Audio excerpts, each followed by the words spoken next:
এই যে আজকে হাদিকে যারা গুলি করেছে এরা মানুষ তো? মানুষকে যারা গুলি করলো এরা মানুষ তো?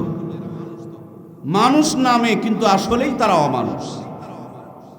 ৫৭ জন সেনা অফিসারকে যারা খুন করেছিল তারাও মানুষ। মানুষের মতন দেখা গেলে তারা মানুষ, এরা অমানুষ। ব্যথা লাগছে আমাকে, আপনি কান্না করছেন। সেনা অফিসার মারা গেল, সবচেয়ে বেশি বিচারের জন্য তাদের আগ্রহ থাকার কথা ছিল, কথা বলুন ঠিক কিনা? কিন্তু সেনা সদস্যদের সেই পরিমাণ আগ্রহ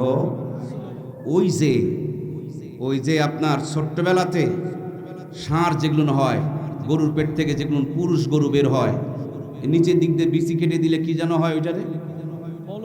কন্যা। আমার ভাবতে বড় কষ্ট হয়, আসলে কি সেনাবাহিনীর সেটাই করে রাখছে নাকি? কারণ ওদের ৫৭ জন ভাই হারিয়ে গেল, বাংলাদেশের সবার আগে তাদেরকে থাকার কথা ছিল, কথা বলুন ঠিক কিনা? ৭১ আমরা ৭১ দেখি নাই, আমরা ২৪ দেখেছি। ২০০০-এর মতন তাজা প্রাণ ঝরে গেছে, এগুলোর হিসাব আগে হতে হবে, কথা বলেন ঠিক কিনা? শুরু করে দিয়েছেন নির্বাচন। আমরা কি ৫৩-৫৪ বছর নির্বাচন দেখি নাই? কয়তালা পুকুর কয়তালা বানিয়েছেন এটা কি জাতি জানে না? আজ বাংলাদেশে অন্যায় প্রবণতা বেড়ে যাচ্ছে। অন্যায়কারীদের বিচার না হওয়ার কারণে ভিতরে আবার অন্যায় করার তারা প্রস্তুতি নিচ্ছে, কথা বলুন ঠিক কিনা? সুতরাং আমার কলিজার টুকরা প্রিয় ভাইয়েরা, দলমত ভুলে যেতে হবে। দেশটা আমার, দেশটা আপনার। এদেশের জমিনে আপনার আমার জন্ম হয়েছে, এদেশের মাটিতে আপনার আমার নারী পোতা আছে। এক্ষুনি নিঃশ্বাস বন্ধ হয়ে গেলে আমাকে ভারতের মাটিতে কবর দেওয়া হবে না, আমার দেশের মাটিতে। যেই মাটিতে আপনার কবর হবে, এই দেশের মাটির সাথে যারা বেঈমানি করে এরাও মানুষের পেটে জন্ম নেওয়া মানুষ, কথা বলেন ঠিক কিনা?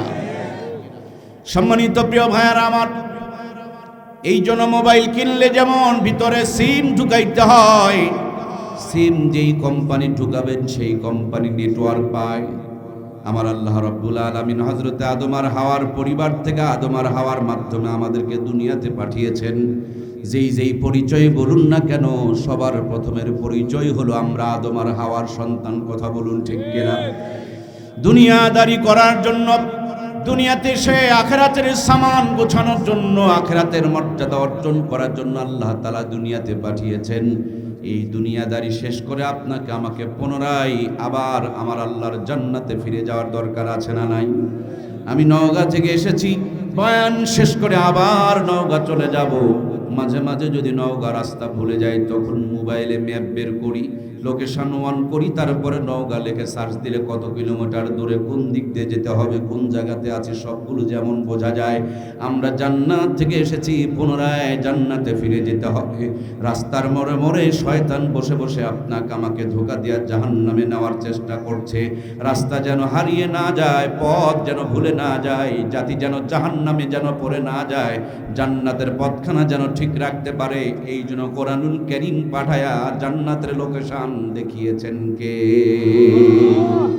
সম্মানিত প্রাণপ্রিয় ভাইয়েরা আমার, এই জন্য আপনাদের খেদমতে আমি ছোট্ট করে আয়াতে কারিমাটুকু তেলাওয়াত করেছি। আমার আল্লাহ প্রথমে নামাজের কথা বলতে পারতেন, রোজার কথা বলতে পারতেন, হজের কথা বলতে পারতেন, যাকাতের কথা বলতে পারতেন, কিন্তু প্রথমে তিনি বললেন ইকরা বিসমি রব্বিকাল্লাযী খলাক, পড়ো তোমার প্রভুর নামে যিনি তোমাকে সৃষ্টি করেছেন। সিন তুললে যেমন নেটওয়ার্ক পায়, কোরআন তুললে কলিজার মধ্যে, সিনার মধ্যে, মেমোরির মধ্যে, তেমনি জান্নাতের নেটওয়ার্ক পায়। মাথায় কোরআন ঢুকায়া ডাক্তার বানাও, ডাক্তার বাটপারি করবে না। মাথায় কোরআন ঢুকানোর পর ইঞ্জিনিয়ার বানাও, ইঞ্জিনিয়ার রড চুরি করবে না। মাথায় কোরআন ঢুকিয়ে দেওয়ার পর এমপি বানাও, মন্ত্রী বানাও, কম্বল চুরি করবে না, গমের বস্তায় শীত মারবে না, কথা বলুন ঠিক কিনা? এই জন্য সম্মানিত প্রাণপ্রিয় ভাইয়েরা আমার, কোরআনুল কারীমের প্রথম বাণী ইকরা বিসমি রব্বিকাল্লাযী খলাক, পড়েন আপনি আপনার প্রভুর নামে যিনি আপনাকে সৃষ্টি করেছেন। আমাদের বাচ্চাগুলো যখন জন্মগ্রহণ করে, জন্মের পর আমাদের বাচ্চাদেরকে কিন্তু 6টা টিকা দেওয়া হয়। এই টিকাটা 10 বছর 12 বছরে দিলে বাচ্চার কষ্ট কম হতো, কিন্তু জন্মের পরপরই ডোজ মেনটেন করে 6টা টিকা দিতে হয়।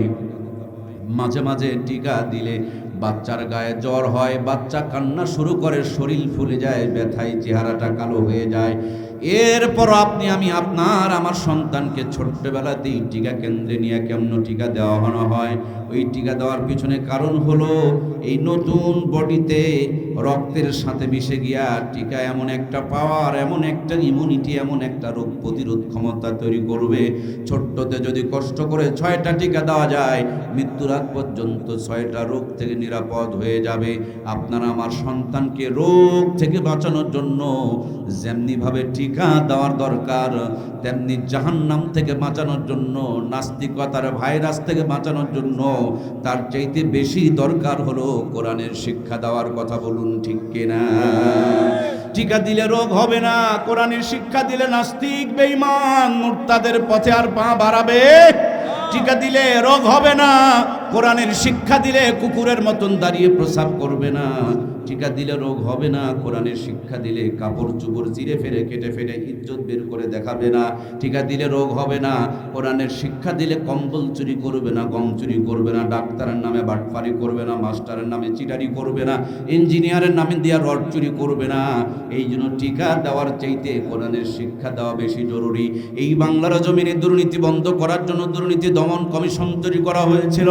বাস্তব খবর নিয়ে দেখেন, এদেশে দুর্নীতি যদি কেউ বেশি করে থাকে, দুর্নীতি দমন কমিশনে যারা চাকরি করেছে এরা সবচেয়ে বড় দুর্নীতি করেছে। কথা বলুন ঠিক কিনা? তাদের দায়িত্ব ছিল দুর্নীতি বন্ধ করার। যদি তারা নিজেরা দুর্নীতি না করত, স্বজনপ্রীতি না করত, নিজের দলের লোকজনগুলোকে বিদেশে টাকা পাচার করার সুযোগ না দিত, ভিন্ন দলের লোকজনের উপরে যদি জুলুম অত্যাচার নির্যাতন না করত, বাংলাদেশের দুর্নীতি কিন্তু জিরো হয়ে যেত। কিন্তু দুর্নীতি বন্ধ করার জন্য দুর্নীতি দমন কমিশন তৈরি করা হলো।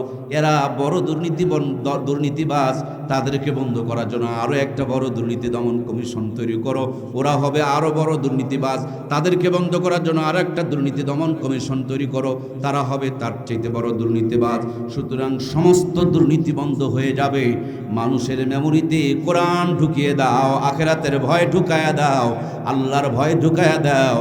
এটা এমন একটা নিয়ামত সমস্ত অন্যায় থেকে বাঁচায়া দেয়। কথা বলুন ঠিক কিনা?